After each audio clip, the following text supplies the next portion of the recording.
चलो बच्चों, आज मैं आपको बिल्ली और बंदर की कहानी सुनाती हूँ। एक बिल्ली किसी घर से एक रोटी लेकर आई। उसे देखकर दूसरी बिल्ली अपने हिस्से की रोटी मांगने लगी, लेकिन दूसरी बिल्ली ने रोटी को देने से मना कर दिया। देखते देखते ही दोनों में बहस शुरू हो गई और दोनों बिल्लियाँ लड़ाई करने लगी। तभी वहाँ से एक बंदर गुजर रहा था। उसने दोनों की लड़ाई देख कारण जानना चाहा। पहली बिल्ली बोली, मैं इस रोटी को लेकर आई हूँ जिस पर मेरा पूरा अधिकार है। दूसरी बिल्ली से बंदर ने पूछा, तो आप हिस्सा क्यों मांग रही हो? उसने जवाब दिया कि जब वह खाने की तलाश में बाहर गई हुई थी तो मैं उसके बच्चों की रखवाली कर रही थी।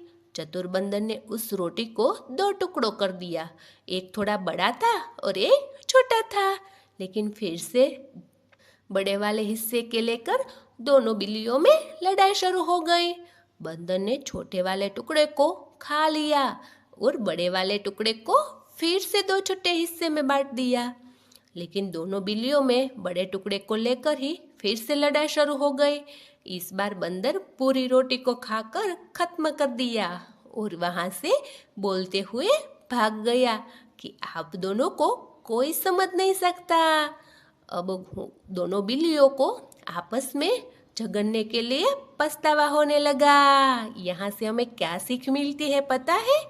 मिल बांट कर ही खाना चाहिए।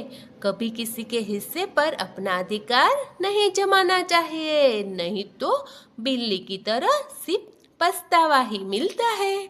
मेरी ये वीडियो पसंद आई हो तो प्लीज़ सब्सक्राइब कीजिएगा और लाइक कीजिएगा।